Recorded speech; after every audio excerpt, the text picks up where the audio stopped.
Okay guys, can we just like the live viciously, if we can double tap hectically, I'd really appreciate that. Let's double tap on the screen like we've never double tapped before.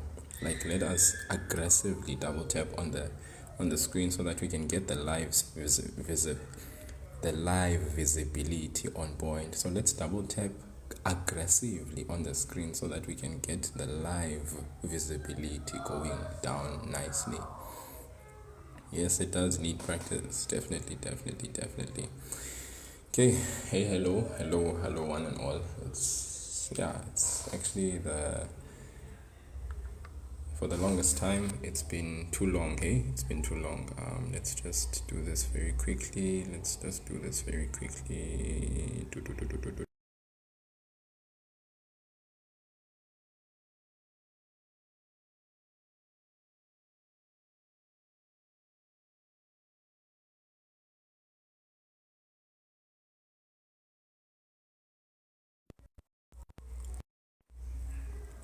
Okay, I hope you've been good. I hope everybody has been well. How has how has the weekend, everything, how has that been for you guys? I hope it's been good. I hope the maths is also treating you well. Without a shadow of doubt, you guys are having a most splendid and awesome time with the maths. I hope you are. All right. And I'm here to sort of like also try and push back some of your troubles and worries about the maths, especially the grade 11 maths.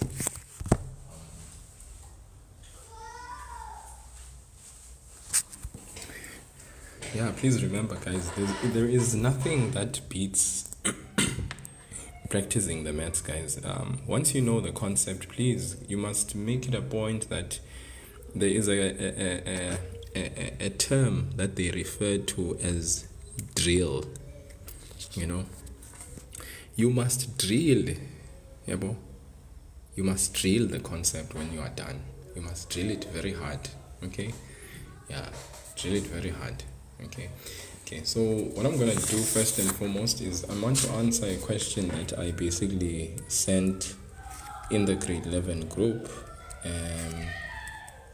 It said given m plus 1 over m is equal to 3, and I think after it said given m plus 1 over m is equal to 3, it then said we want to find the value of m squared minus 1 plus 1 over m squared, and I think it then said 2, the value of m to the power 3 plus 1 over m to the power 3. Okay, so hopefully we are actually on the same page.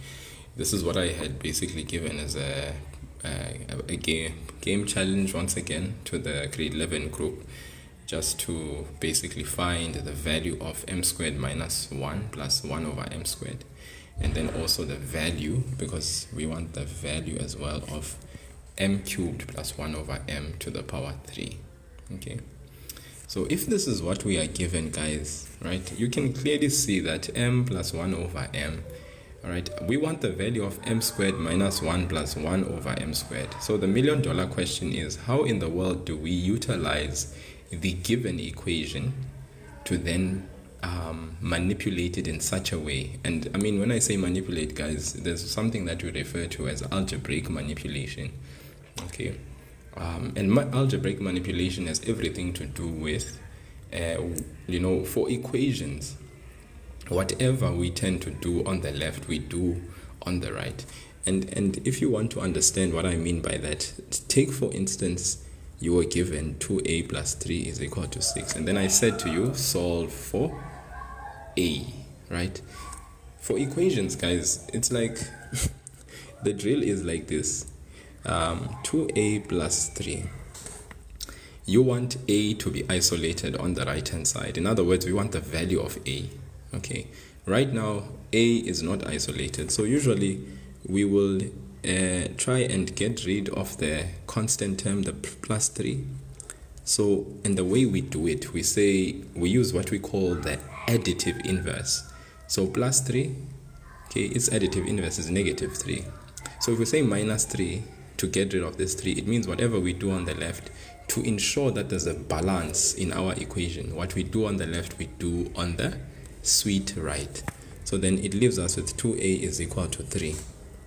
Okay, now a is nearly isolated, but 2 has a relationship with the a, that's multiplication.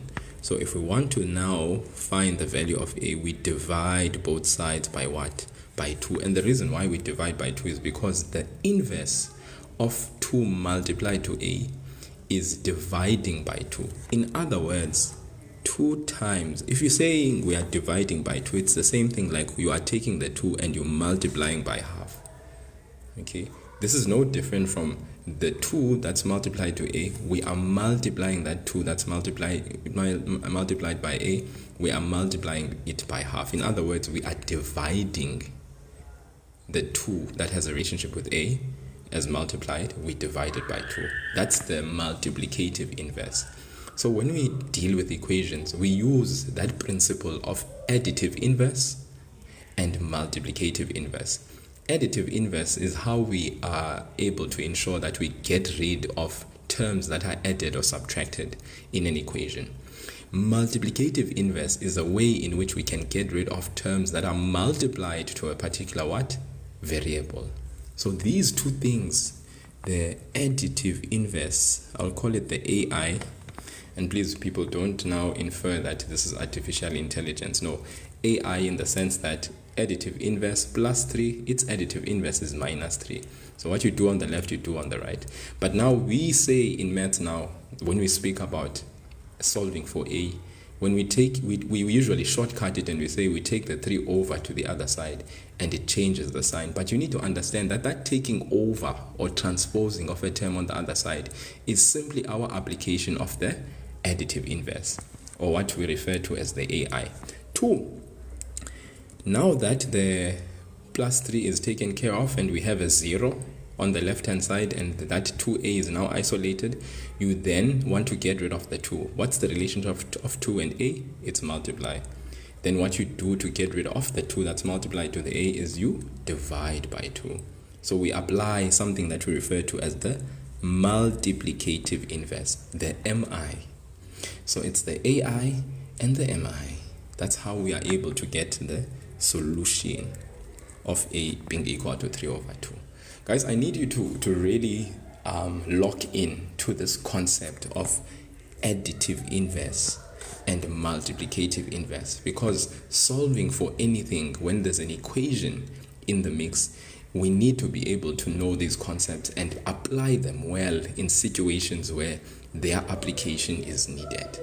Okay, so now let's come back here. You have m plus 1 over m, which is equal to 3. That is given to you, but you are asked to find the value of what? Of m squared minus 1 plus 1 over m squared. Now guys, if we take the given equation, what can we do to the given equation so that we at least have an m squared in the mix? What can we appropriately do in mathematics in order to ensure that we have m squared in the mix? All right. Now, let me show you something that I've always seen learners do when it comes to this, because they are like, they want the m squared there. So what they do, and this is wrong, okay, they will say m squared plus 1 over m squared is equal to 3 squared. So what they do is they square each individual term. And then you have to ask yourself the question, is this correct?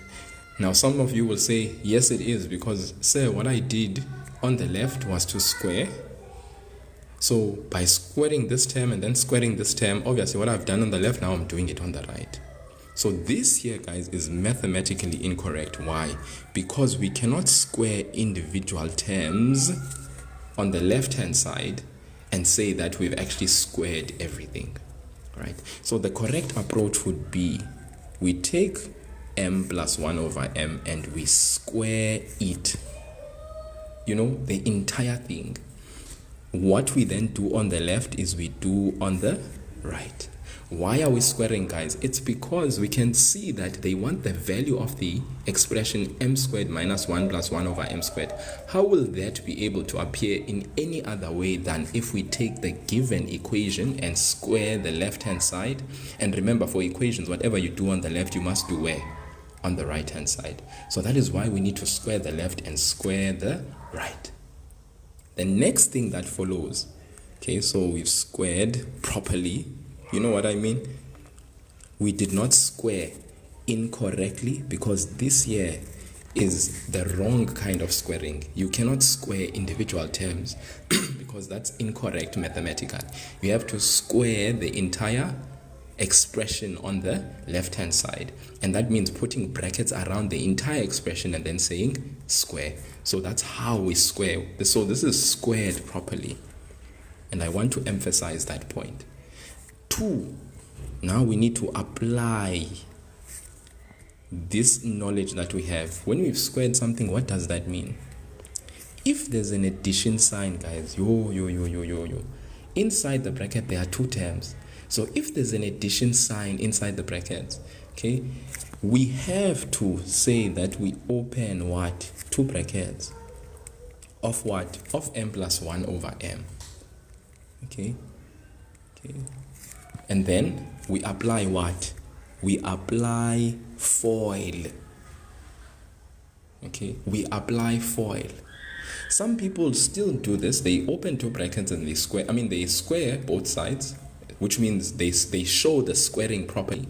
But then what they decide to do is they take the square, they apply it to the first term, they take the square, they apply it to the last term, and they think they are correct, and therefore this is what they get, which is wrong. Okay, does that make sense? So please, guys, let us not do that at all, because squaring the first term and the last term for when there's an addition between 2 terms is incorrect. We know that we can only do the application of an exponent to both respective bases if the bases are combined by multiplication or division. But if there's an addition and subtraction, hi guys, we open 2 brackets and we FOIL, please. All right, so we basically apply the expansion that we learned in grade 10. You actually even did it in grade 9. You have 2 years of experience. By now, you should all be experts at being able to apply FOIL. So what do we do? M times m gives us m squared. M times 1 over m, guys. The m times the 1 over m, obviously you can see, guys, that m times 1 over m, this m is in the numerator, this m is in the denominator, so we are dividing 2 m's. In other words, this is basically like saying m over m, which is equal to 1. So I can go ahead and just write 1. Then, after doing that, 1, 2, now I multiply the inner terms. 1 over m times m. So this one is in the denominator, this one is in the numerator. I'm multiplying. So once again, I've got plus 1, because that will give me another m over m. So that's another plus 1. Lastly, the last term, 1 over m times 1 over m. Multiply the numerator, gives me 1. Multiply the denominators, m times m gives me m to the power 2. We keep the base, we add the exponents. That's why I've got m squared. Equal to what? The 9 on the right hand side. Then what's m squared? What's 2? 1 plus 1? It's 2 plus 1 over m squared, which is equal to 9. Okay, and then as we finish off, okay, then we can go ahead and do what? Remember, we were supposed to find the value of this expression. There's a negative 1 there, but here there's a positive 2. So your mind needs to then work, and you need to ask yourself serious question. This plus 2, what can I do to it in order to be able to have a negative 1? This is plus 2. I want to have a negative 1, because whatever I do to this positive 2, I'll have to do to the right hand side. Whatever I do to this left hand side, I'll have to do on the right hand side. So plus 2 is a term. Okay, it's the second term in this expression. So what can I do to this positive 2 so that I can get an outcome of negative 1? What can I do? All right.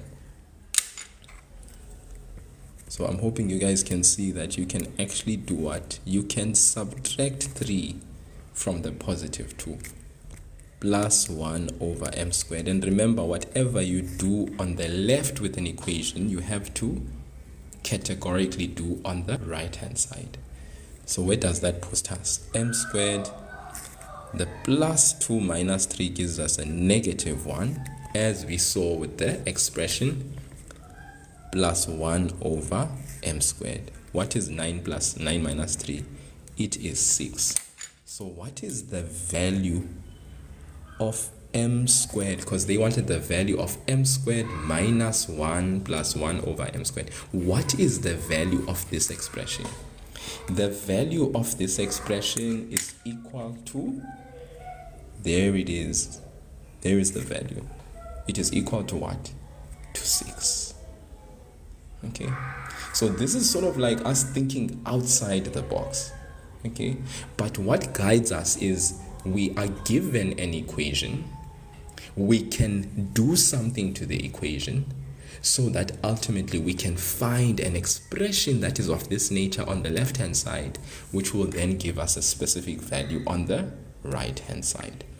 Boitumelo, why did I minus negative 3? It's because this here, this expression served as a guide of what I need to do. There's m squared here. You can see after foiling, you could see there's an m squared as well here on the left hand side. Followed by what? Minus 1. But here on the left hand side, you can see there's a positive 2. So I engage in serious thinking that if there's a plus 2 here, but I'm supposed to have a negative 1 because I want the value of this expression, not this one, what can I then do to the positive 2 in order to get a middle term that is minus 1? So I have to subtract from 2 negative 3. But I don't just do that to the left hand side. For equations, what I do on the left hand side, I need to then do it on the right hand side so that the equation remains balanced, if you want to put it that way. It's like a seesaw. It is definitely like a seesaw. So there, 2 minus 3 gives me negative 1. This expression is exactly the expression whose value I am looking for. So now that I have it, what value do you see on the right hand side? M squared minus 1 plus 1 over m squared is actually equal to, you said it, it is 6. That is why I had to subtract 3 from 2. It's like, guys, if there was a minus 5 here in this expression, let's say they said m squared minus 5 plus 1 over m squared. What would I have done here to get minus 5? I would have subtracted what? 7. And whatever I would have done in the middle, I would have done where? On my right hand side. So that at the end of the day, I can have a middle term that is negative 5. But of course, for this one, because the middle term is negative 1, I subtracted negative 3, both on the left and the right, in order to be able to have an expression with m squared minus 1 plus 1 over m squared, which you can see it is equal to what? To 6. I hope we are together. Okay? Then, that's one question done. The second one says, find the value of m cubed plus 1 over m cubed. Now, once again, we look at this question and we are like, okay, the given equation is m plus 1 over m, which is equal to 3. Now, I want to have a cubed in the mix. How do I get a cubed? Now, I learned from this previous example that I'm not going to just put cubed here and cubed there and then put cubed there, because that is not allowed. It is mathematically incorrect. What I am going to do though is I'm going to give m plus 1 a very warm hug 3 times. I'm going to give m plus 1 over m a very warm hug 3 times. Okay? Yes, very good. We're going to cube both sides. And they want the value of m to the power 3 plus 1 m to the power 3. But remember, in earlier grades, in grade what? In grade 10, you guys did the expansion of a binomial to the power 3. And if you remember very well, you guys did this whenever you did the expansion of a binomial. You made it a point that you took one bracket to be m plus 1 over m, and then you would actually sort of like by rule, you would actually open those 3 brackets, if you will. Okay, so I know the right is equal to 3 to the power 3, but I'm going to focus on expanding this so that I can actually get somewhere. So what do? We retain m plus 1 over m for now. Let's just keep it as it is. This is m plus 1 over m. Let's keep it as it is. Then we take these last 2 and we do what? Foil, which is very important. We foil the last 2 brackets. For any grade 10 that is here, when you are expanding a binomial cubed, you do this. You open 3 brackets, you retain your first bracket, and then you foil the last 2 brackets. So we get what? M squared plus 1 plus 1 plus 1 over m squared. Surely you should know this by now. It should be no big surprise at all. And that is equal to what? It's equal to 27 this time round. Alright?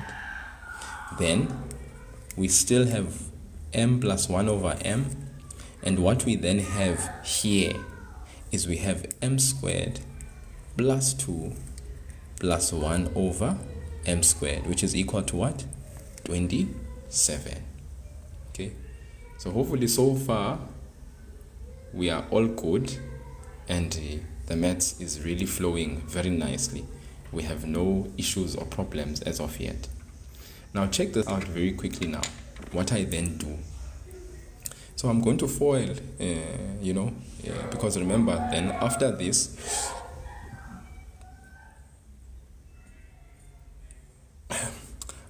what you can do is you can take the binomial and multiply out with the trinomial, okay? And that's completely allowed. You can take the binomial, multiply by the trinomial, and you could see where that is able to lead you. So m times m squared is m cubed, m times 2 is 2m, m times 1 over m squared is plus 1 over m, because the m and the m squared cancels out. You're left with 1m at the bottom. Okay, then you take the 1m times the m squared. 1 over m times the m squared. Remember, this m squared is at the top, this one is at the bottom, so they cancel. You are left with an m squared, where you are left with an m at the top. Okay, then 1 over m times 2 gives you plus 2 over m. And then last but not least, you have 1 over m cubed. Okay, yeah. So like I said, m times m squared is m cubed. You keep the base, you add the exponents. M times 2 is 2m. M times 1 over m squared, the m and the m, the 1 cancels. You're left with nothing, but you're left with 1m in the denominator. 1 over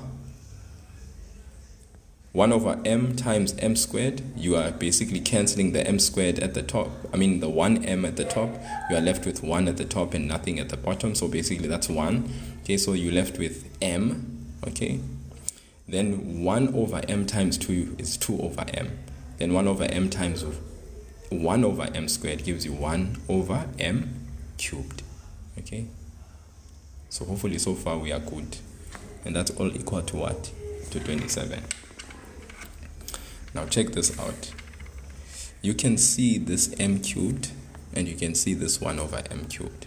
Right? So what we're going to do is we are going to group those two together. Okay. Oh, I'm glad you do. I'm glad you do. Because at the end of the day, when you guys don't understand, you must understand. It makes me a bit, I'm not happy when you guys don't understand something. Hopefully you see. Okay. All right, so hopefully all of us, we understood this m times m squared, m times 2, m times 1 over m squared, you know, and how we were able to get all these m times m squared, it's m cubed, m times 2 is 2m, m times 1 over m squared, this m squared and this m basically leaves us with 1m in the denominator. Then 1 over m squared with this m squared leaves us with 1m at the top. 1 over m times the 2 gives us 2 over m, and then 1 over m times 1 over m squared gives us 1 over m cubed. Okay, now what I want to do now is show you this 1 over m plus m. Now hopefully if you are looking at this, guys, look at this 1 over m plus the m, this one. Okay, didn't we say m plus 1 over m is 3? Do you remember that? Okay, didn't we say that? Hopefully you can see that's the case. Okay, and then the only other thing we are left with is this plus 2m. Okay, this plus 2 over m. And I'm very interested to know what the people think about this one, this 2 over m. How would we navigate that space? So here's the thing, just before I even do that, let me just rewrite this again. So m to the power 3 plus 1 over m to the power 3. And there's like terms here, there's two fractions, 1 over m plus 2 over m. And I just want to say something there about that. Plus 1 over m plus 2 over m plus m plus 1 over m cubed. So if you look at this 1 over m plus 2 over m, remember there's a law with fractions that if you have the denominators and they are the same, what do you do to the numerators? You actually add them. So we have m cubed plus 1 over m cubed, and then here you have 3 over m plus m. All right, 3 over m plus m. What happened to the 2m? There was no 2m here. Oh, there was. Okay, there it is. 2m. Okay. I omitted that 2m. Okay, sorry. Let me rewrite this just on a fresh page so that let me rewrite it on a fresh page, because I think even myself there. Yeah. Sorry, guys. Sorry. 1 over m plus 2 over m plus 1 over m cubed is equal to 27. Okay, so let's regroup again. Sorry, guys. So we have m over m to the power 3 plus 1 over m to the power 3. You have like terms there. 2m plus 2m plus m gives you 3m, and then 1 over m 1 over m plus 2 over m, that gives you 3 over m. Okay, all right. So we've sorted this. These 2m plus m gives you 3m, 1 over m plus 2 over m gives you 3 over m. Okay, which is equal to 27. I'm going to show you the other easier way. It's just that this is one way. Okay, this is one way. And then of course, as I said, this m to the power 3 plus 1 over m to the power 3, and then this here is plus. There is a highest common factor here, that is 3. You have m plus 1 over m, which is equal to 27. But I'm sure you guys still remember that we were able to get the value of m plus 1 over m. You still remember what the value of m plus 1 over m was? It was actually equal to what? To 3. Do you still remember? In the given statement, they said m plus 1 over m is equal to 3. So what we do, we go there, we substitute that 3.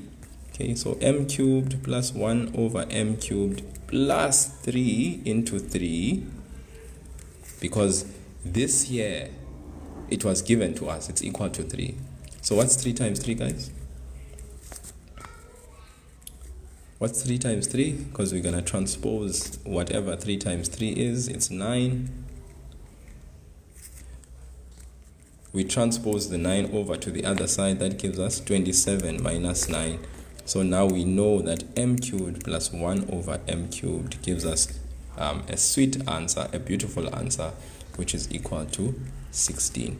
So that's what m cubed plus 1 over m cubed is actually equal to. So yes, very long, right? Very, very long. Of course, there's always sweeter, shorter ways to answer questions like this, especially this one that we just looked at. Okay, that's why, for instance, Zowo Sokondlo Imbongi is like, did you have to do it like that? And that's because obviously there's always a quicker and more efficient way of doing a question like that. But what I wanted to show you from the question itself was, or the way that I answered it, was to just show you how it is that you have to actually take into consideration what it is that you have written down, what is given, so that you can be able to utilize that at any given moment to be able to solve and get the value of a given expression or an expression that you are supposed to get. So this, guys, was just, like I said, it was just something to break the ice. I didn't want to really be doing this today because I have a appointment with Destiny, and Destiny is calling for trigonometry. Okay, so hopefully for those that were wondering how that one is done, that's how it's done. But for the group, I'll send you other alternative, shorter ways to actually get the value of m to the power 3 times 1 plus 1 over m to the power 3. So guys, we're going to go into trigonometry. We're going to dive into trigonometry for grade 11, okay? But I'm going to sort of like start it from the intro, get us all warmed up. Do we know what trigonometry actually means? What does the word trigonometry mean? Does anyone know? In the comment section, I'd love to know your guys' views and stuff. What does the word trigonometry actually stand for? Anyone?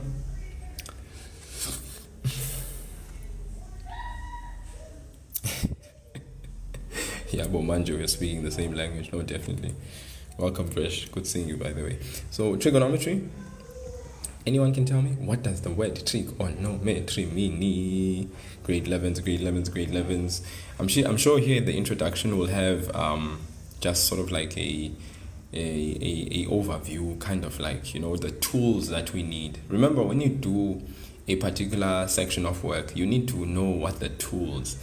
Every single section of work has tools, very important tools that we need to actually know and have in order to be able to have access to doing certain things in it. If we don't know what those tools are, hey, goodbye. Okay, but the word metry, for instance, means measurement. Okay, that's something very interesting. Metry means measurements, and trigo, like trig, obviously has something to do with measurement of triangles. The measurement of triangles. Okay, so hopefully you guys kind of like see, okay, so measurement of triangles. So trigonometry, for the most part, involves the measurement of what? Of triangles, guys. So in triangles, what can we measure? Triangles, their measurement, which is very important. So the measurement of triangles, measuring. Okay, what do we measure where triangles are concerned? Now, triangles have sides and they have angles. Okay, yeah. Does that make sense? Yeah. Giving me that textbook, the branch of maths that deals with the relationship between sides and angles of triangles. Okay, so there is a obsession in this topic with triangles. Yes, and I like the fact that particularly right-angled triangles. Particularly right-angled triangles. I hope you guys are kind of like getting an idea. So knowing the definition helps you kind of understand why it is that certain things are always the obsession and the focus with certain topics. So trigonometry has to do with the measurement of triangles. What are we measuring with the triangles? The sides and the angles. In grade 10, we primarily tend to focus on right-angled triangles. But in grade 11, you are going to find that, yes, we focus on right-angled triangles, but when we approach two-dimensional and 3D triangles, then we start looking at what? At other types of triangles besides right angle triangles. And there's other things that we learn, therefore, because of that very important fact. So guys, the right angle triangles are of importance. In the right angle triangle, say we have triangle ABC. That therefore means if we know a particular angle, and let's just say this is angle C. Now we are just going to use letters to basically denote, because remember, this is what we call, here we call this a angle. It is basically where two lines meet, because this is called a vertex. Okay, the point where two lines meet is called a vertex, and the point where two lines meet, we form something here measured in degrees, which is called an angle. Very important, guys, very, very important. So in a right angle triangle, we know that triangles, the sum of angles in a triangle add up to 180. There is a given angle in a right angle triangle that we know, which is this one, which is always 90 degrees, no doubt about it. Then whenever we have to measure sides and angles, we know that when we have to measure a side, okay, for a right angle triangle, we can use something that we refer to as Pythagoras to be able to find a missing what? Side. So Pythagoras is employed to find a missing side in a triangle. But now in trigonometry, furthermore, if we want to find a missing side and a side, we can also utilize what we refer to as the trig ratios. Okay, we can use what we know as trig ratios, the basic ones as well.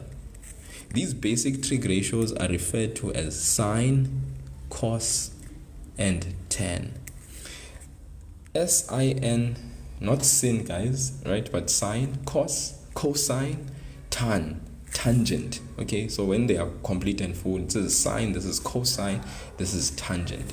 Okay, their definition is very clear. Sine of a particular right angle triangle is always referring to whenever we are speaking about a specific angle. Sine of a specific angle. So let's say, for instance, we're talking about angle C. The sine of angle C would refer to our opposite side over our hypotenuse side. We know that for this triangle, it would be the same thing as saying AB over AC. Okay. Cos, let's say they said cos of C. Okay. And you know, in Greek, they use theta, alpha, and beta. I mean, that's just letters of the alphabet, guys. As long as we know what this actually stands for. This is an angle. All right. Yeah. So sine cos of C is obviously adjacent over hypotenuse. And in this case, if we're looking at angle C, its adjacent side would be BC, and its hypotenuse side is still AC. So BC and over AC. And then last but not least, tan C.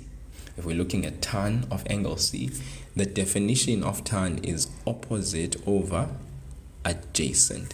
And if we are looking at this particular triangle, opposite over adjacent would be AB over BC. And guys, please take note. The angles in a right angle triangle, these ones, both of them, what type of angles would they be? Let me ask you guys. These angles, angle A and angle C, what are you expecting? What type of angles will we have for angle A and angle C? You guys in grade 8 and 9 learned about the different types of angles. I want you to tell me A and C can only be what type of angle? Please let me know.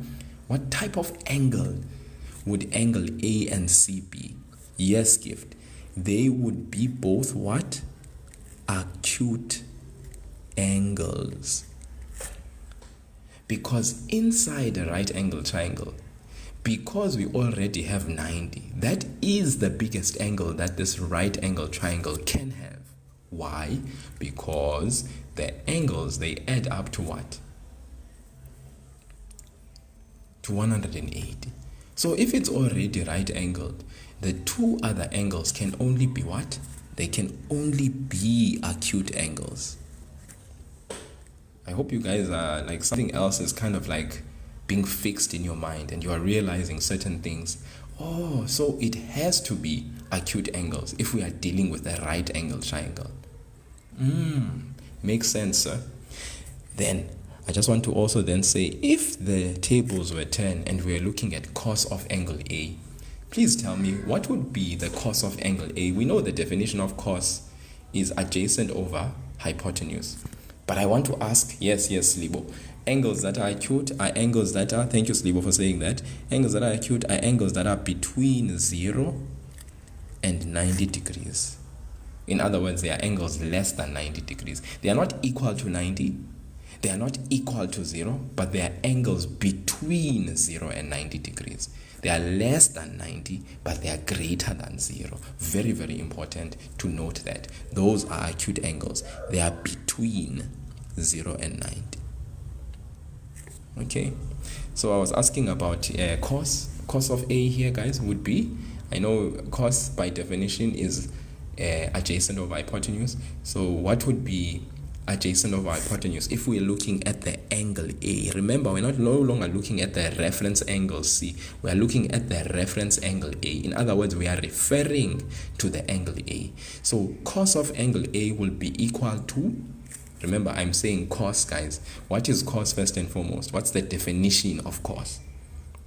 Let's start there. Once you know the definition of cos, then you can start referring to what is actually that trig definition in terms of the given sides that we have. Okay, right. I see Presh initially said BC over AC, but then she says I meant to say AB over AC. Okay, Makoma says AB over BC. Okay, guys, I hope you guys can see this. Okay, Makoma is saying again AB over BC. I wonder, where's everybody else? What is everybody else thinking? Okay, so cos is, remember, cos by definition is adjacent over hypotenuse. This here, if this is the angle we are talking about, the adjacent side is the angle, is the side next to the angle. That means it's AB. That's the adjacent side of this angle A. Then what's the hypotenuse side? Remember, the hypotenuse is always opposite the 90 degrees. It's always opposite the 90 degrees. So it's AB over BC, over AC, sorry. AB over AC. AB over AC. So my good friend Presh there was 100% spot on. It's AB, that's the adjacent side, over AC, which is the hypotenuse side. Remember, the hypotenuse, guys, is always opposite your 90 degree angle. Always. Without fail, opposite 90 is the hypotenuse.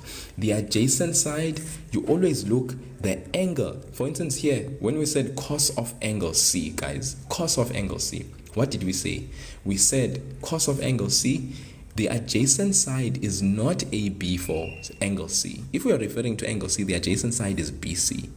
And then the hypotenuse side is AC. That's why we said BC over AC. But now this time round, we are not referring to angle C, we are referring to angle A. So cos of angle A is AB over AC. I hope you guys get that. Let's go to sine of angle A. Sine of angle A, what about sine of angle A? I'll give you a chance in the comment section. There's your diagram. Sine of angle A is equal to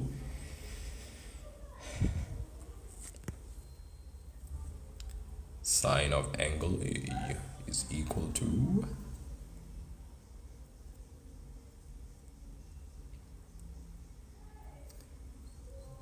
Mbali. This is also applicable to grade 10, yes. But it's a build-up for the grade 11th. But definitely helpful for you too. Yes, guys, it's BC over AC. I can see everybody's on board. BC over AC. Very good. Then last but not least, what is tan of angle A? Tan of angle A.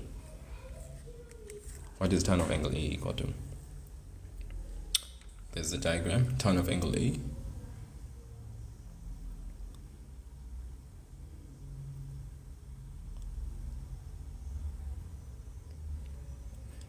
Okay, Presh has commented. Let's see what everybody else has to say. Gitu as well has commented. Let's see what everybody else has to say. Innocentia is saying AB over BC. That's tan. Okay, I see Neliwe. Thank you so much, Neliwe. Neliwe has commented as well. Nielwe. Is it Nielwe? Okay, Nielwe. Okay, guys. Tan of angle A. Remember the definition: opposite over adjacent. Opposite side of angle A is BC. Adjacent side of angle A, the angle next to the side next to the angle is AB. So therefore the definition is BC over AB. Okay, those who said BC over AB, CB over AB, you are 100% spot on. Innocentia, just take note that for this angle, its opposite side, the side opposite this angle is BC. The side that is adjacent to this angle is AB. So that's why the definition for tan is BC over AB. Okay? Alright. Guys, you need to be, as a grade 11 learner, you need to know these definitions wildly well. Like, you need to know them very well. We cannot afford to, at this stage, not know these angles very well. Please make it a priority to ensure that you know the definitions for all trig ratios. And if you are referring to a specific side, know how to be able to populate that side. I'm just going to utilize this book quickly. All right, I just wanted you to check this out. It says in the triangle below, triangle CED is a right angle triangle at D. Complete the following. So let's start right here. And I want you guys to tell me what's cos of angle E. Cos of angle E, 1.1. You can comment in the comment section. I'll give you just a 10-second window period for you to answer. It should be enough for people to type. Starting now, 10, 9, 8, 7, 6, 5, 4, 3, 2, 1, 0. Okay, so I'm allowing you to answer. Gitu has given her answer. What does everybody else have to say? Cos of angle E specifically. Okay, Niliwe, I see your answer as well. All right. Okay, I just want to rehearse people's answers here. So Gitu says DE over CE. Busisiwe also agrees. Neliwe, on the other hand, says no, it's CD over CE. CD over CE. Cos, the definition of cos. CD over CE. Slibo says ED over CE. Agrees with Busisiwe. So does Lwandle. So does William. So does Ketty. So does Real World, Arta, Makoma. Guys, I'm sure you guys are very clear. Niliwe, okay, just a slight error there, okay, because you said it's CD. Remember, CD is the opposite side. EC is the hypotenuse. For this angle E, this is the opposite, this is the hypotenuse. Remember, that's the definition for sine. For cos E, it's ED over CE, all right? However the letters are arranged, guys, that's no a problem like whether you say CE or EC, but what's important here is to be able to have the right definition. Okay, so good job to those who said ED over CE. Okay, let's move on. I want you to tell me what trig ratio is missing here. Of angle C is equal to DC over ED. What trig ratio is supposed to be populated there? Yes, Magom. what trig ratio is supposed to be there in that space provided? Of angle C is equal to DC over ED. DC over ED. What trig ratio should actually be here? Okay, let's see. Usisiwe says tan. Gift says the same. Makoma, that doesn't matter. Whether you say what, the order doesn't matter. EC or C, it doesn't matter. Still the same thing, different order, it's fine. Okay, yes guys, I love it. Okay, so most of you have seen, you go to your diagram, guys, okay, because it's saying DC, this is the opposite side, okay, over ED, and that is the DC over, you guys are saying DC over ED. Okay, so some of you are saying DC over ED, and you're saying DC over ED. Remember, what is this in relation to this angle? What is this in relation to this angle? Is it tan? Okay, is it the opposite side? Because remember, they said angle C. Okay, so most of you said tan. But what is this side in relation to this angle? So if this is the angle, what is this side? It is DC, the adjacent side. And then what is ED? It is the opposite side.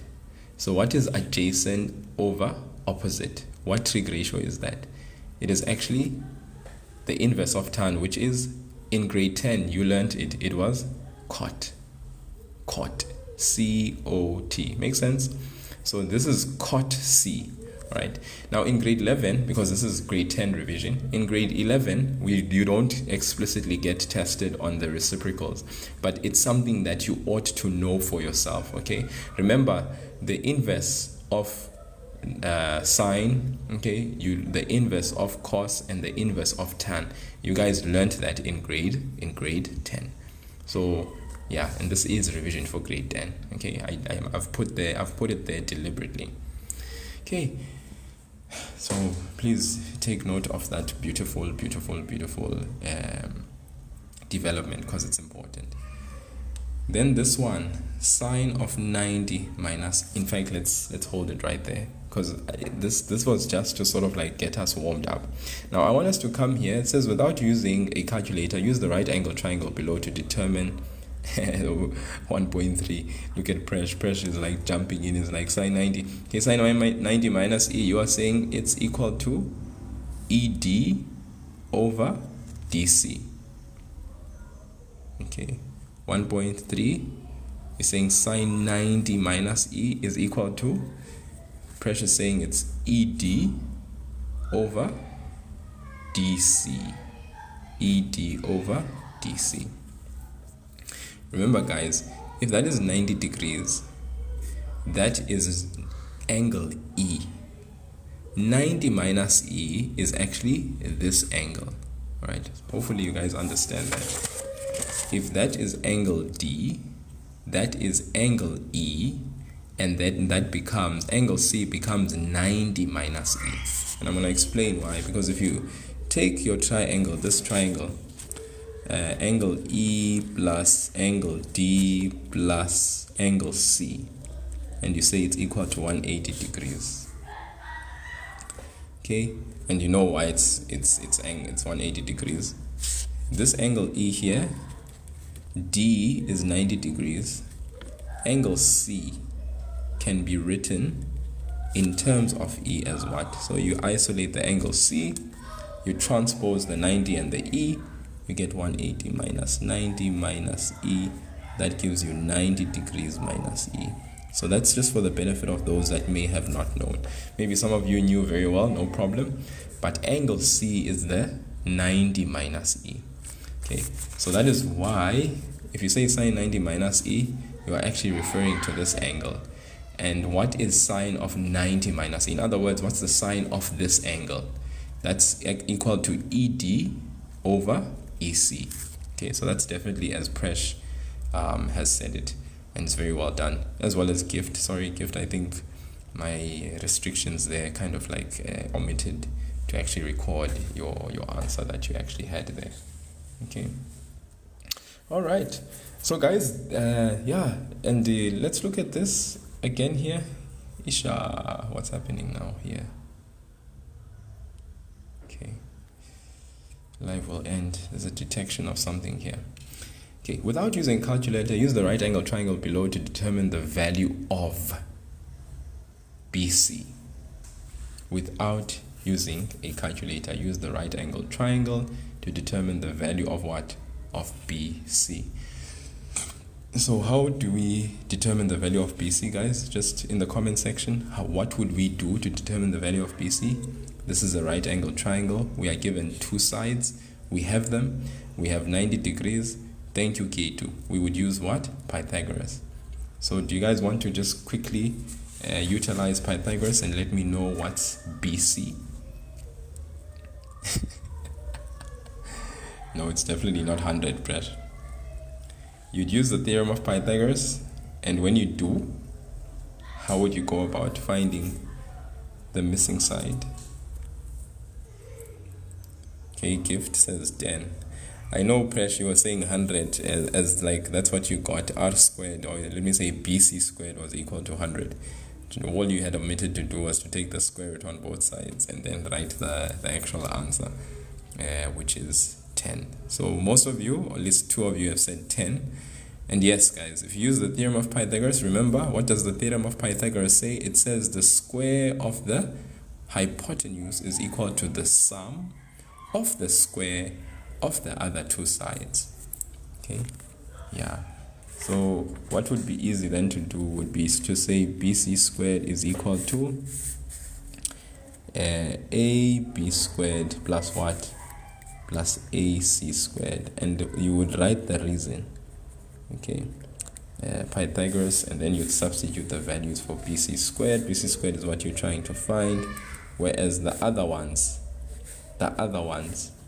8 squared plus what? Plus 6 squared. That gives you what? 64 plus 36, which is what? 100. So now there's BC squared. You take the square root on both sides. Remember, when you do that, you put plus minus. Okay. Remember, because we're gonna go to a place where we start using the Cartesian plane, and for x and y the values are different, but of course, because this is a right angle triangle and it's a standalone right angle triangle, we know that the value we will embrace is a positive 1. Okay. I fell in love with Pythagoras, his physics. And then I see Nomvulado is like, thank you, universe. I wonder why there's such gratitude for the universe. Okay, BC is equal to 10, so you guys are spot on. Now that we know this side, look at this now. Question number 2.2. What is the sine of angle C? What is the sine, guys, of angle C? You let me know in the comment section. I'll be happy to receive your answers. Sine of angle C. Now that we know BC is 10, what is the sine of angle C?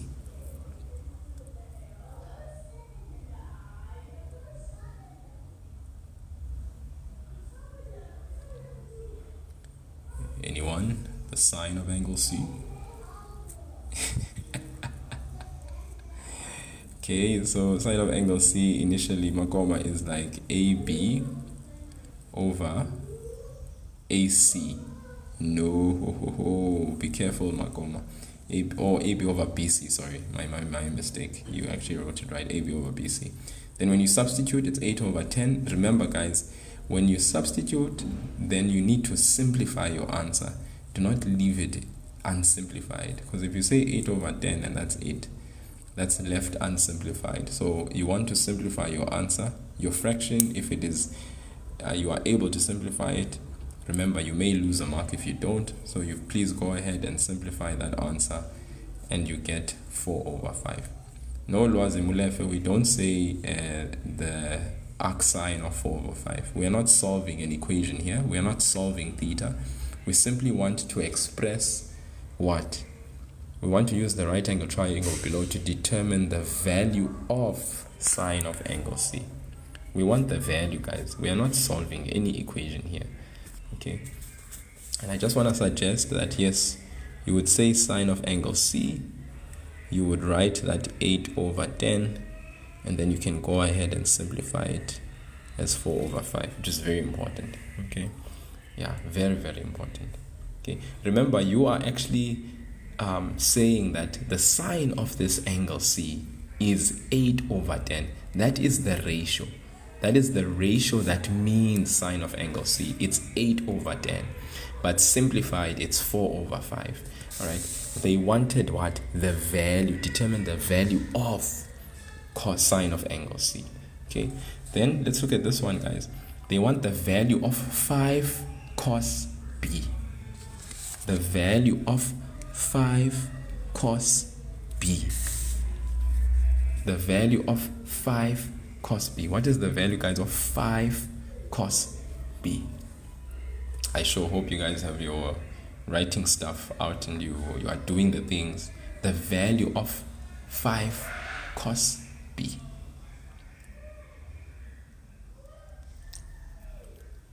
Okay, I see Presh, I see you there. See your phenomenal answer there. Puff, that's if it's phenomenal. Who knows? I see you Gift as well. Alright. And maybe whilst you're at it, you can also look at 2.4. The value of the square root of 1 minus cos squared B. Okay, Loazi Mulefa says 4 over 5. The value of 5 cos B.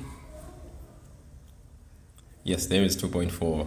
I thought you could see it, Fresh. Or I think I've actually lifted or hoisted it. It's sort of like high enough for you to be able to see. Okay. So guys, this is just like grade 10 revision. I haven't really tapped into what grade 11 yet. Just grade 10 revision. Because remember that your wheels will start to turn if you can actually still sort of like recap on what you did from the previous grade.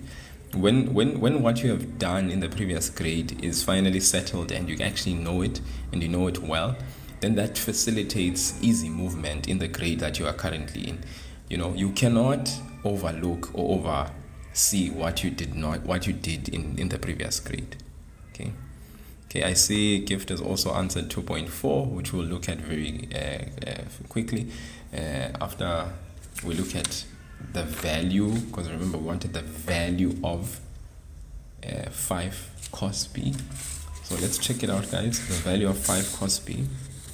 So there it is. We say 5 cos B equal. That means 5. The 5 is the coefficient of cos B. That's like saying 5 times. What do we replace in the place of cos B? We go to our diagram. What is cos B as per our diagram? Cos B, the definition is adjacent over hypotenuse. So the adjacent side for this particular angle is AB and the hypotenuse side is BC. So it's 8 over 10. I hope you guys see that. That becomes 8 over 10. You substitute the value as it is, then you can actually simplify. 5 times 8 over 10, obviously 5 goes into 10 how many times? It goes into 10 2 times, so it's 8 over 2, and 8 divided by 2 is actually equal to 4. So that is basically 5 cos B. 5 we write as it is. This basically means the multiplication of 5 and cos B. We can represent cos B because we know what the definition of cos is. We know it's adjacent side. Remember, this is the adjacent side. And obviously BC is the hypotenuse, because the hypotenuse is always opposite the 90-degree angle. Always, this is the hypotenuse. And then we can say 8 over 10, adjacent over hypotenuse. We substitute that, and then we simplify, we get our answer. Okay, the value. So the value of 5 cos B is actually 4. 5 times 8 over 10, which we simplify, and then we get 4. That's fine, Presh. You could do that too. 8 over 10, you simplify it to 4 over 5, you get the answer. That's also fine. I mean, potato, patata. Okay. Then 2.4, guys. Square root of 1 minus cos squared B. Okay. Square root of 1 minus cos squared B. You want the value of this. Okay. So I'm sure you saw, I saw a few people answer this. Gift answered it, Presh answered it. Yeah, the value of square root of 1 minus cos squared B. Maybe I can give you a few seconds for some of you to just sort of like check it out, munch it up, and see if there's any roosts, Any other people that would like to give it a throw? Farts or got 3 over 5 as well, right? Yeah, because you see, this thing is saying without using a calculator. So in other words, it's not so much that you can't use a calculator, more than you need to show your steps. When they say without using a calculator, guys, they don't mean you don't use a calculator at all. It means if they see you just write the answer, then they're gonna know, this guy used the calculator. But you need to show your steps. That is what is fundamental about this statement of without using a calculator. You need to show steps of how you were able to get to your answer. Like this one, for instance, 5 cos beta. The cos b is shown from the triangle. I got 8 over 10. The simplification, people know, to the answer. That's basically what we mean by without using a calculator. Okay, so let's go square root of 1 minus what? Cos squared b. You know what's funny is that since you guys are in grade 11, I'm sure you've done the identity now, right? 1 minus cos squared beta. So if you are thinking in line of the identity, I would understand 100%. Some of you who are already have learned the identity, sine squared a plus cos squared a is equal to 1, would probably substitute this and write sine squared b, and then you would evaluate sine squared b inside the square root as a grade 11 learner, right? But since this is kind of like grade 10, and I mean for a grade 10 learner doesn't know all of that, the grade 10 learner will do the following: 1 minus, and then remember, this is actually like saying cos b the whole thing squared. And please take note that when I put the square, it does not encompass the coefficient of the trig ratio. The square only applies to the trig ratio and not the coefficient. Please, guys, that's very important. Then now, what do I want to do? I can evaluate cos using the triangle. What is the given expression? So cos b is equal to adjacent again over hypotenuse. That is my 8 over 10. So I go there, I put in the 8 over 10, the whole thing squared. I say 1 minus, I get the 64 over 100. Then I basically add the fractions, right? Which basically gives me 100 minus 64, which is 36 over 100.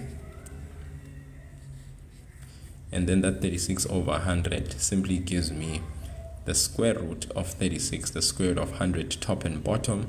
Obviously that is 6 over 10, which basically simplified gives me 3 over 5.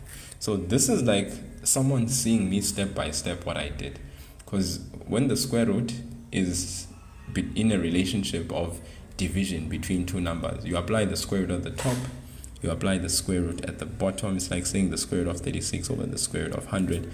You get 6 over 10, which can be simplified to 3 over 5. So that's what we mean by simplify without using a calculator. It's like they have to see your beautiful, amazing steps. Okay, so hopefully, guys, you grasp this thing, because I don't know so many times I'm just thinking, if they had asked this question, what's the value of 2 cos squared b? Like I said earlier on, the square does not apply to the numerical coefficient. The square will apply to the trig ratio. So then you would substitute the value, and then you would square it, and then later on times it by 2. That's something I just want to note, because some people sometimes square everything, even the coefficient, and that is not what we do. Okay, so that's just something to note as we go along, because those little things, they affect everything. Do you remember these guys? Without using a calculator, determine the value of sine 60. Guys, 60, 30, and 45, what do we refer to those as in trigonometry? We call them the, I am waiting, we call them the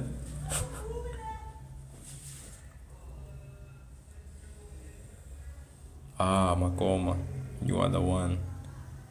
Makoma typed first, and he says we call them the special angles. Okay, guys, let me just say something here. 0, 30, 45, 60, 90, 180, 270, 315,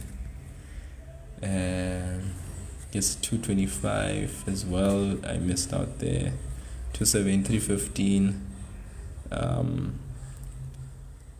360, all of these guys, 0, 30, 45, 60, 90, guess 135 in the mix, 180, 225, 270, 315, 360. These are all special.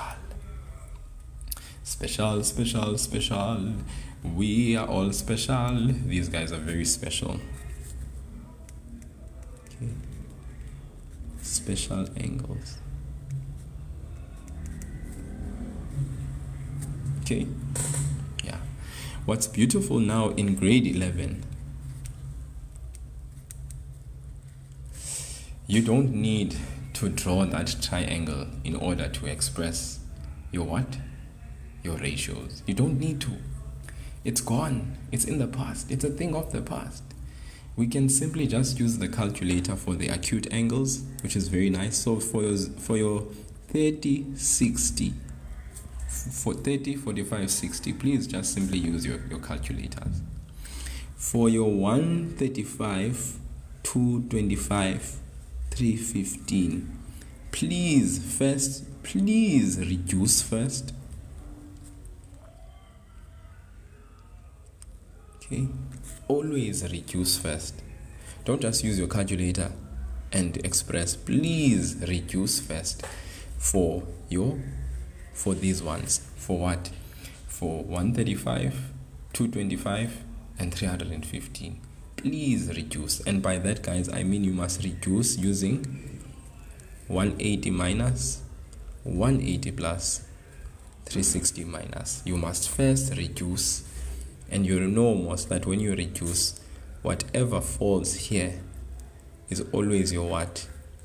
Your acute angle. Now I'm specifically speaking to grade 11 where this is concerned, because reduction, using the function values is not a grade 10 topic, it is a grade 11 topic.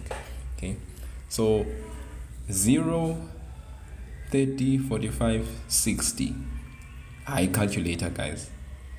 What's beautiful as well is that your calculator gives you the rationalized answer, the denominator that has been rationalized.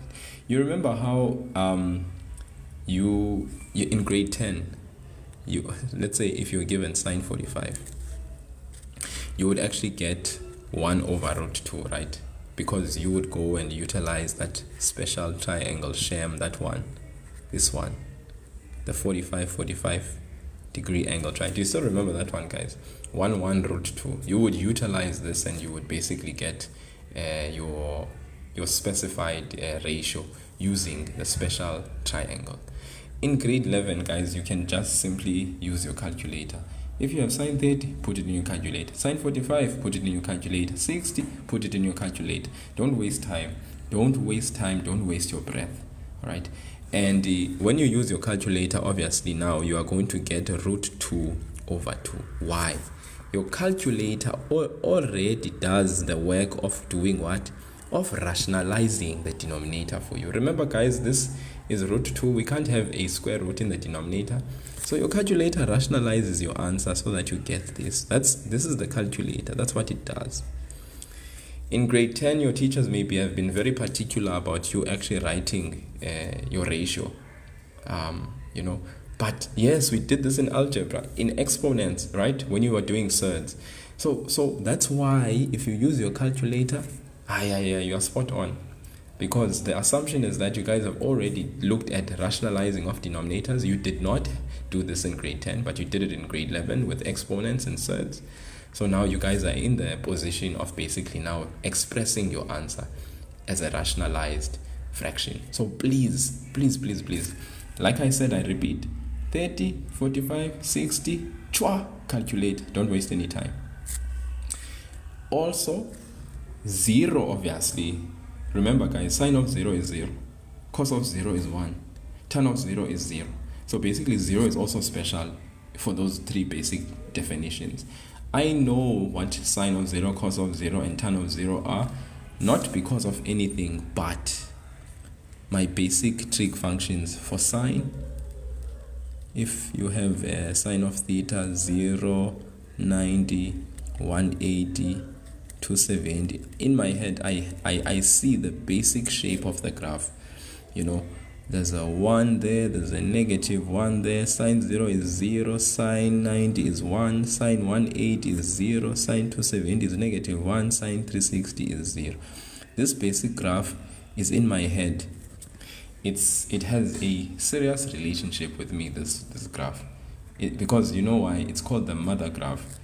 Yeah. So this one helps me remember what the values of these special angles are for the basic trig definitions. Sine of 0, I go 0 my letter. Sine of 90, I is 1. Sine of 180, I is 0. Sine of 270, I is negative 1. Sine of 360, I it's 0. So in my head, I know the mother graph, and because I know the mother, even trig functions are so easy. When I do trig graphs, when that time comes, so easy. Everything is easy because I know the mother. The mother is well known. The mother graph, and therefore the special angles as well. I don't even need the calculator, but like I said, guys, calculator, straightforward. Calculator 0, calculator this one, calculator this one, calculator this one, calculator this one. Okay, 135, 225 and 315. What did I say to you? Please reduce first so that you can get it into the acute angle. After reduction, it will be acute, then you can evaluate with the calculator. Do not evaluate first hand with the calculator. There is a mark for reduction. So you must reduce first. 135, 225 and 315, all these angles that are greater. All right? Reduce please first. 90 you cannot reduce. Okay? 90 you just put in your calculator. 180 you put in your calculator. 270 you put in your calculator. You see, these ones, 90, 180, 270, 360, calculator. 360, 270, 180, 90, calculator. Why? The graph, that's why. We'll look at reduction, Makona. Calm down. I'm going there. When you must just chill with me and enjoy the ride. I'll take you, my lead. I'll give you an opportunity to see all the sides. Okay, but you must also don't take for granted what I'm doing, because I know some of you look at what I'm doing and you're like, hey, you are looking forward to when I get to this particular part. But this one may be the one that will unlock other things. So please pay attention even to these things.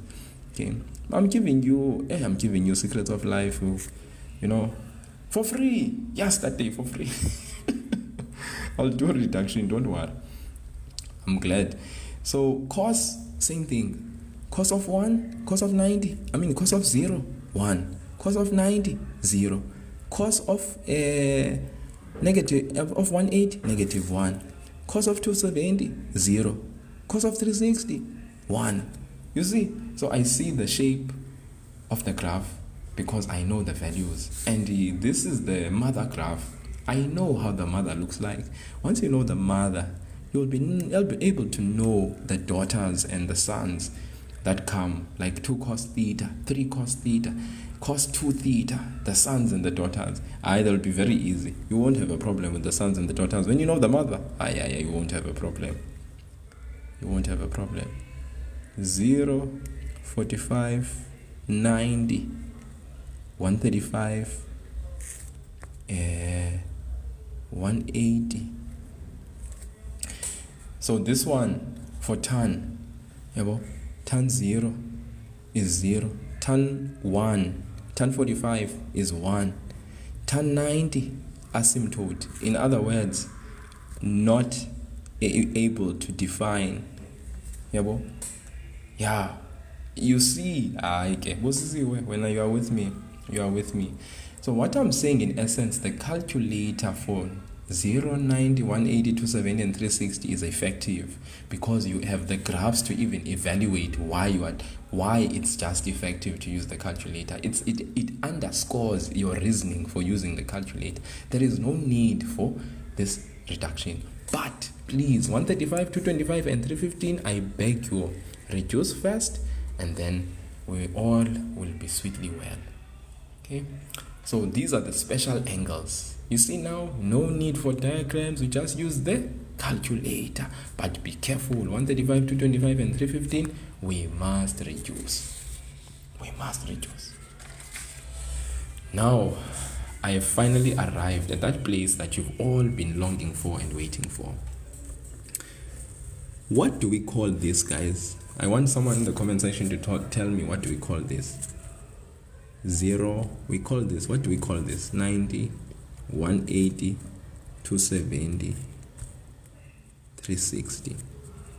Haha, no kid, we don't call it cast. We don't call it cast. You know, we don't call it cast.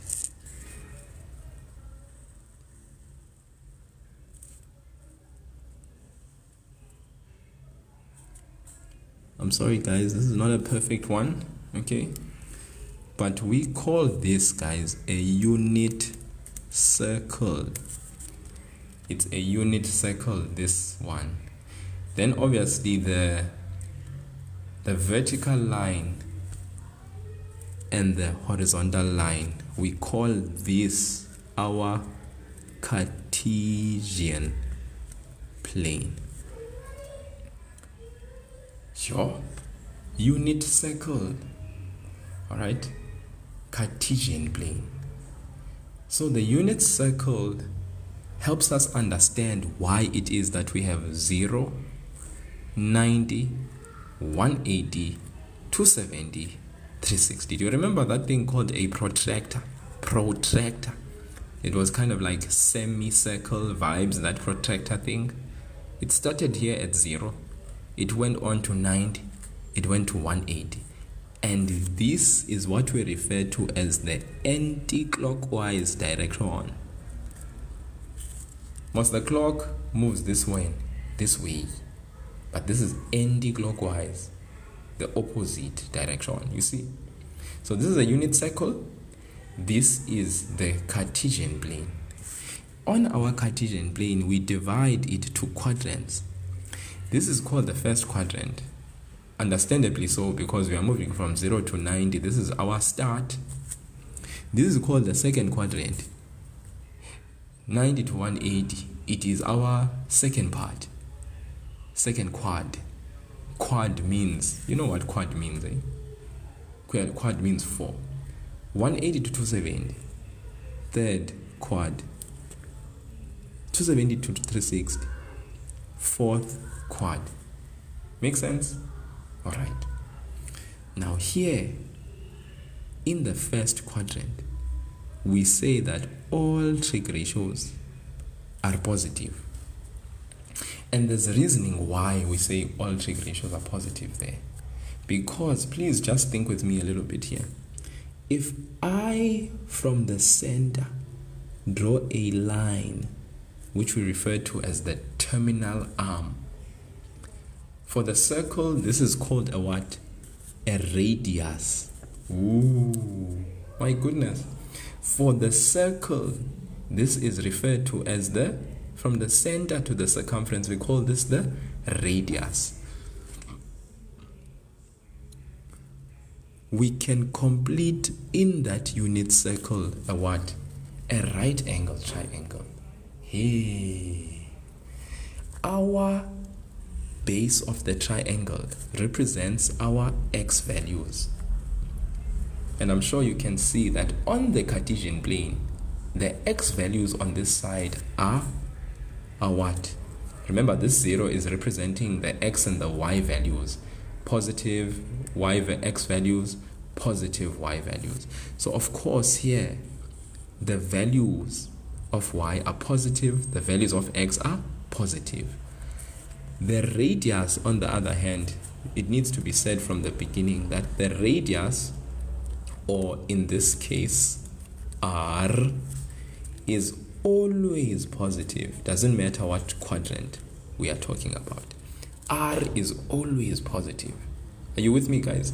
So I'm saying this is a unit circle. This is a Cartesian plane. From the origin, we can draw a terminal arm, which will basically mark on this terminal arm a x and a y value. Maybe let's say it's the point P, this one. The x value here will represent the horizontal distance from here to there in any horizontal place.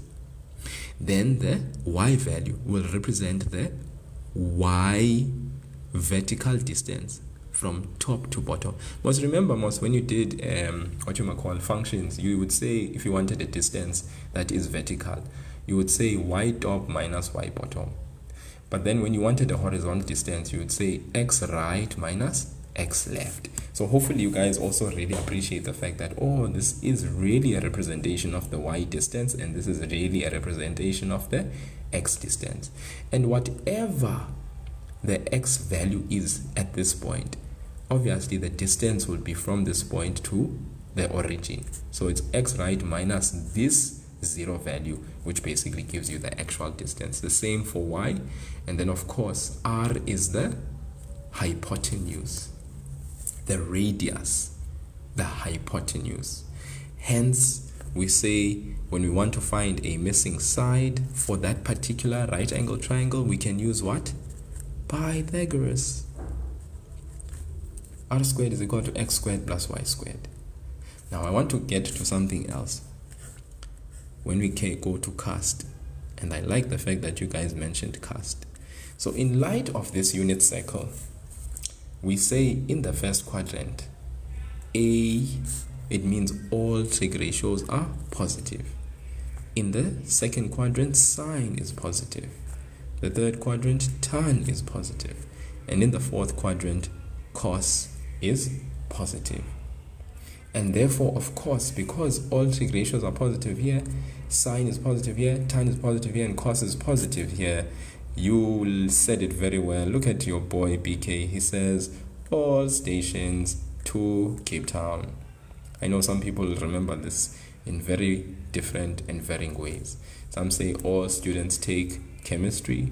Some say all students take cake. All students take care, of themselves, of course, and many others, right? We can be as creative as we want, as long as it helps us to remember what are the respective signs for each trig ratio in each quadrant. But then that would of course mean that in this quadrant, cos and tan are negative. In this quadrant, sine and cos are negative. And in this quadrant, tan and sine are negative. So basically we need to know which trig ratios are what in each various quadrant. Okay. Now guys, without even jumping into why we get to this conclusion, because I don't want to really spend that much time on that, this then helps us to get to a place which we refer to as our function values. Why function values? Because we are always interested in reduction, in other words, reducing any angle to an acute angle. And maybe now you understand a little bit deeper why it is we reduce angles to an acute angle. Why?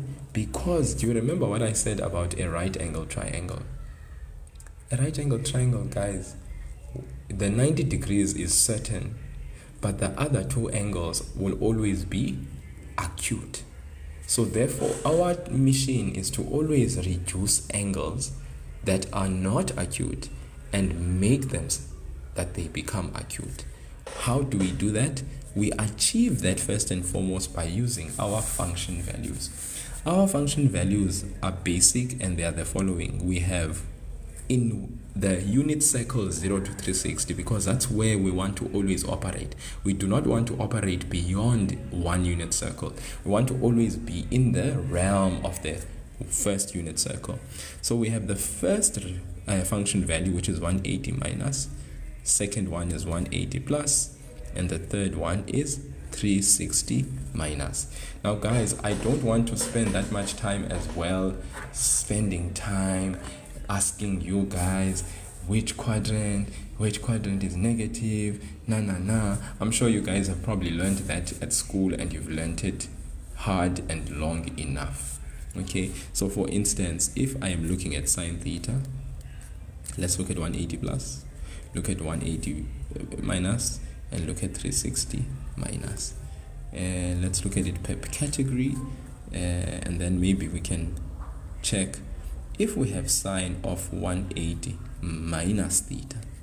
All right, what is the manner in which we go about reducing a function value of this nature? So what we do, we say 180 minus is in which quadrant? 180 minus is in the, now very important, that your Cartesian plane, you should now by now know that 0, 90, 180 minus, guys, is in the second quadrant. 180 plus is in the third quadrant. 360 minus is in the fourth quadrant. Why? Because we are moving in an anti-clockwise direction. We are moving in a positive direction this side. So if we are coming back from 180, then it means we are saying 180 minus in the negative direction. Whereas we are continuing in the anti-clockwise direction, we say 180 plus in this quadrant. And why we say 180 plus is in this quadrant is because we know always that the angle that we are talking about is always going to be acute. It has to be between 0 and 90. And in this quadrant, these actually are angles between 0 and 90. We are always operating within a 90-degree interval. Each quadrant is operating within a 90-degree interval, which is very important. So that's why 180 plus theta is actually really confined to be in the third quadrant and in no other place. All right. If this angle was not acute but it was obtuse, then it means we are exceeding the boundaries of the third quadrant. So that's why we insist that this angle be an acute angle. So it has to be acute, guys. It has to always be acute. Okay. So 180 minus theta is in which quadrant? It is in the second quadrant. How is sine in the first quadrant? Sine in the second quadrant is positive. So your answer will be positive sine theta. Okay, that's how you evaluate it. But there's also a trick, guys. For those who have done this now for the longest time, you can always now utilize a nice little trick, and that is you say sine 180 minus, because some of you butcher the sign. That's what you do. You know that this is an acute angle, right? So what you do is you just substitute the number 1, okay? And then what you do is you close the bracket. You substitute the number 1 there, and then you just check. When you say equal, you just check the decimal. Is it positive? Yes, it's positive. Okay, the answer is positive. So therefore, really, it means that I'm going to have a positive sine theta. The angle becomes an acute angle, all right? And the sign of the trig ratio is positive. And I mean, if I'm constantly going to be just substituting in the place of theta just 1, which is acute, then I will always know what the sign of actually the trig ratio is, and I can always confirm it. Because guys, losing a mark because you got the sign incorrect is just a no-go zone. Now if we said sine of 180 plus theta, I just want you to note that 180 plus theta is in which quadrant? So 180 plus theta is in the third quadrant. What is the sign of sine in the third quadrant? Obviously there the sign is negative, so we say negative sine of the acute angle, which is negative sine theta. Say now someone else is like, man, I don't want to really think about this whole thing of what sine it is. So you do the same thing. Go here, go put the plus. You see, look at this.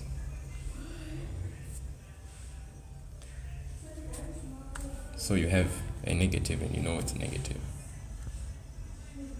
Okay. Yeah. And then last but not least, sine of 360 minus theta. you know most that, guys, the sine theta is going to be there.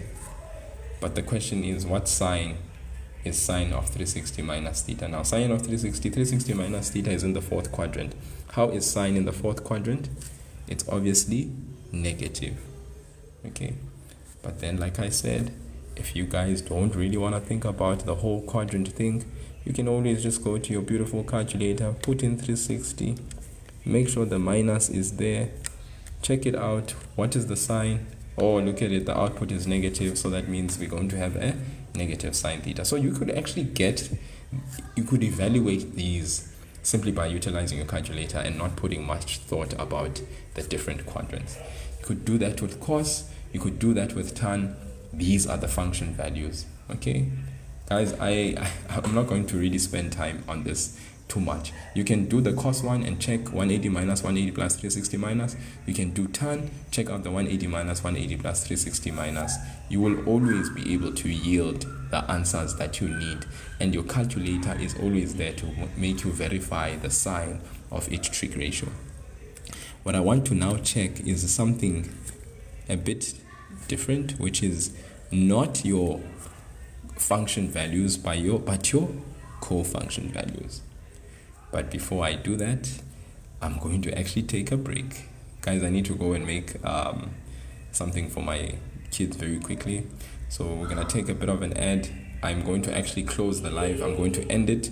I'm going to come back on, all right, and continue the rest of the trigonometry. So it hopefully can also give you a breather and just an opportunity to sort of like take in what I've done so that you can internalize it.